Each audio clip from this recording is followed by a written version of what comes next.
జై తెలంగాణ, జై తెలంగాణ. ఈ కార్యక్రమానికి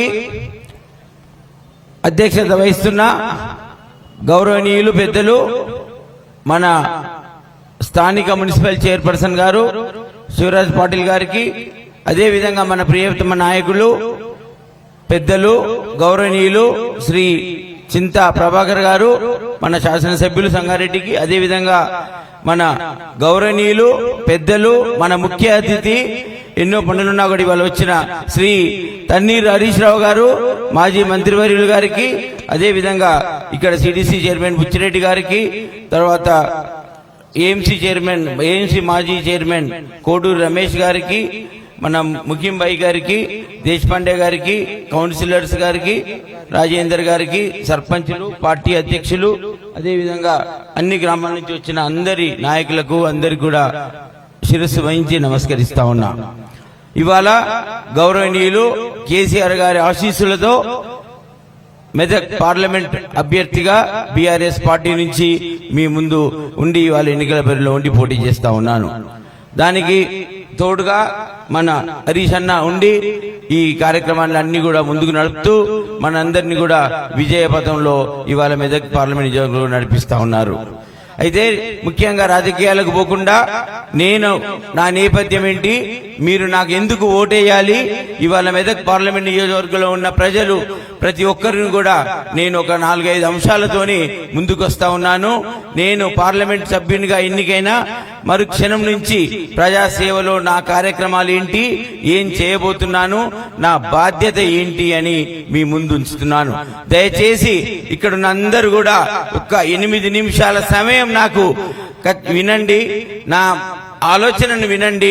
మీలో ఒక కలెక్టర్ గా పనిచేసా, ఈ జిల్లాకు కలెక్టర్ గా పనిచేసా, మీ మధ్యలో ఉన్న అధికారిగా పనిచేసా, అధికారిగా నన్ను ఆదరించిండ్రు.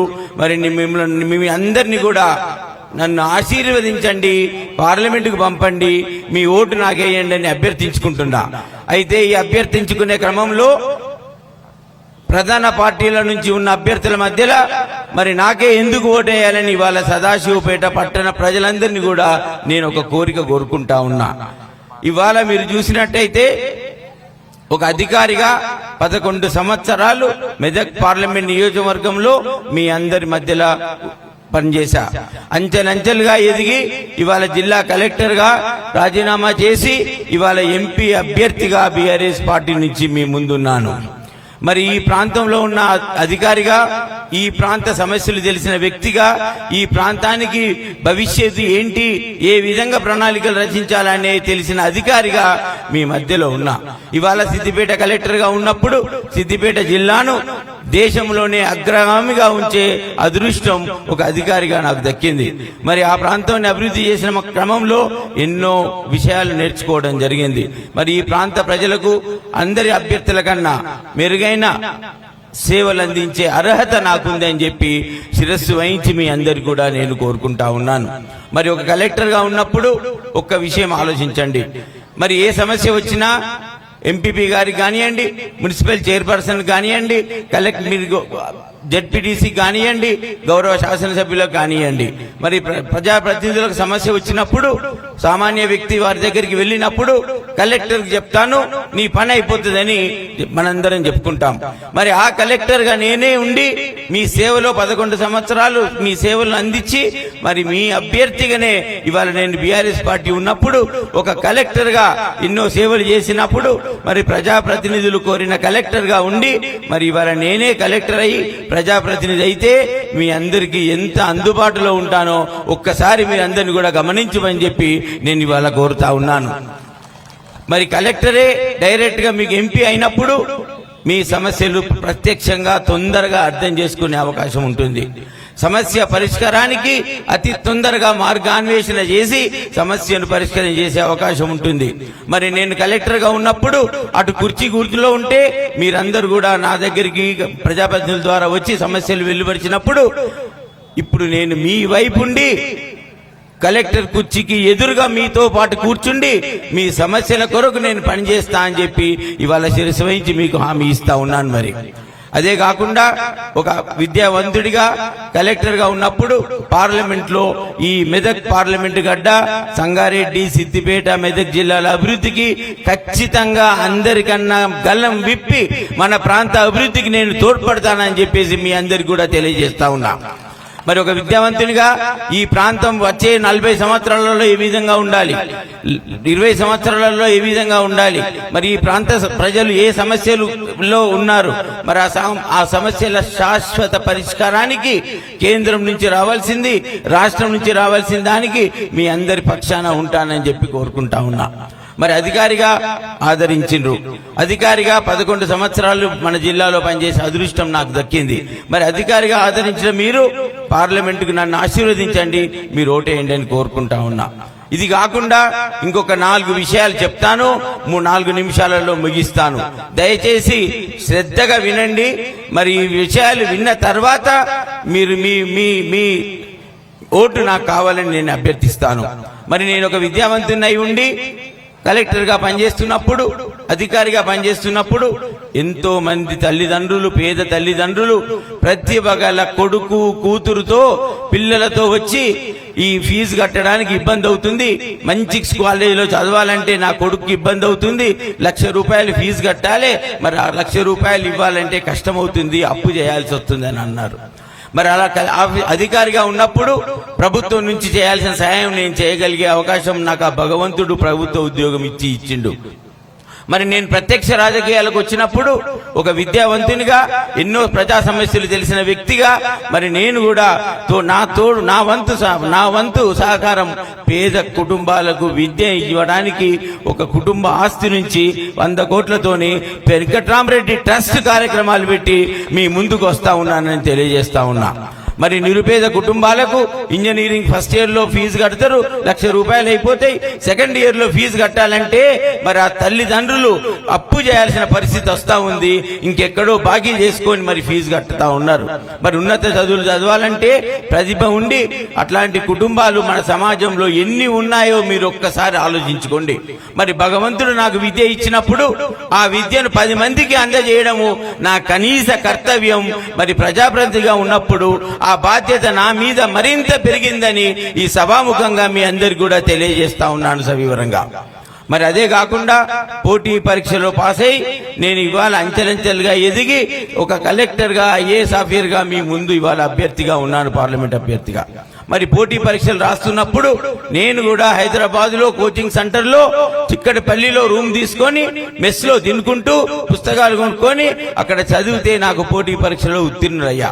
మరి ఒక్క విషయం గమనించండి అన్నదమ్ముళ్ళు, అక్క చెల్లెళ్ళు, ఒక్క విషయం గమనించండి.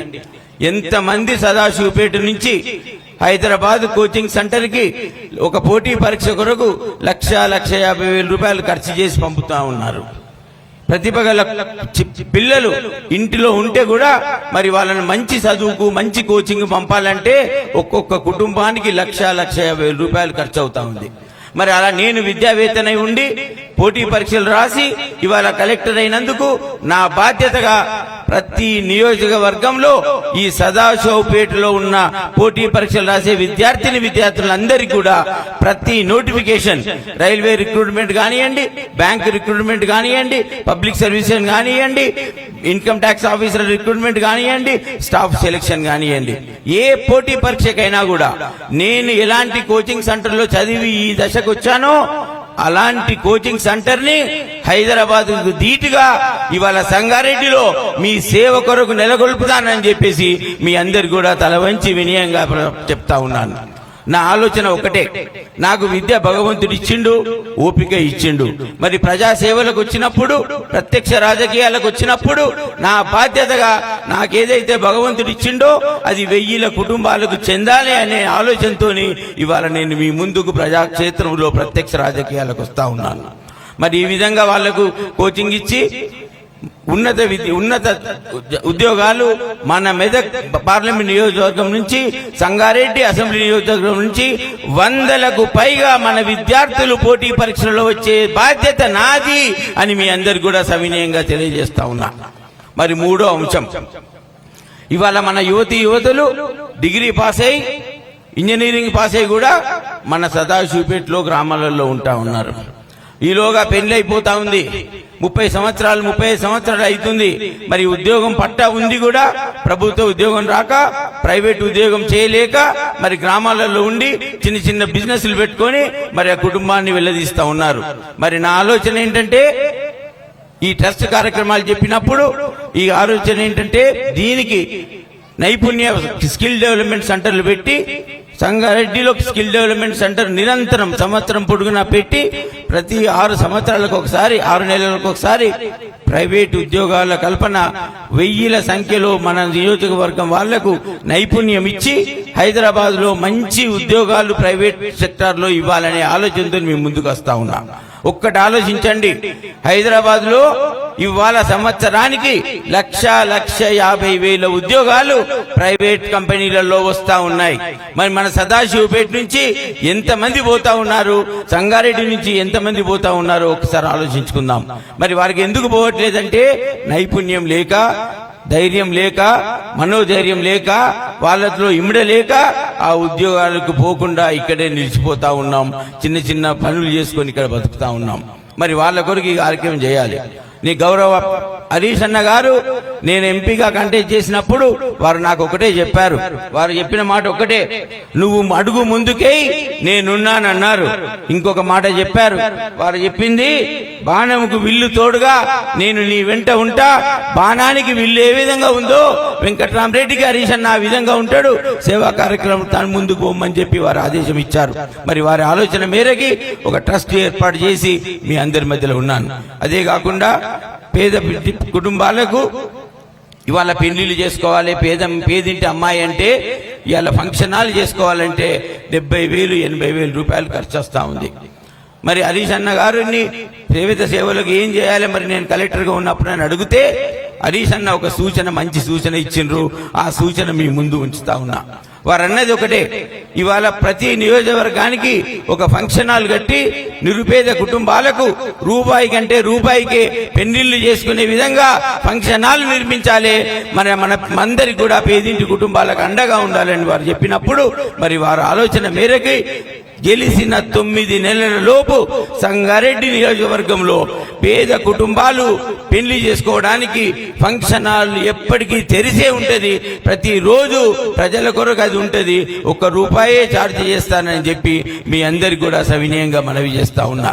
మరి ఈ కార్యక్రమం దేనికంటే, ఆ పేదింటి తల్లిదండ్రులకు బిడ్డ పెళ్లి చేసినప్పుడు 70,000 80,000 రూపాయలు ఖర్చు వస్తే, మరి దాని బదులు 1 తులం బంగారం కొని బిడ్డకిచ్చి, మరి ఆ ఖర్చంతా కూడా పెట్టకుండా పేదింటికి ఫంక్షన్ హాల్ కట్టించినప్పుడు మరి వాళ్ళకి అండగా ఉండాలనే ఆలోచనతో ముందుకు వస్తా ఉన్నాం. మరి ఈ కార్యక్రమాలు చేసే నన్ను మీరు పార్లమెంటుకి ఎన్నికైతే ఇంకా ఎన్నో కార్యక్రమాలు మన హరీష్ అన్న గారి అండతో, గౌరవ కేసీఆర్ గారి ఆలోచనతో, మన చింత ప్రభాకర్ గారి ఆలోచనతో, ఇక్కడ అందరి సహకారంతో మీ వెంట ఉండి సేవ చేస్తానని చెప్తా ఉన్నాను. నాకు మీరు సేవ చేసే అవకాశం ఇవ్వండి. నన్ను ఆదరించినారు మీరు అధికారిగా, నన్ను ఆశీర్వదించాలని చెప్పి మీ అందరిని వేడుకుంటా ఉన్నాను. మీ అందరికి కూడా ధన్యవాదాలు. జై తెలంగాణ.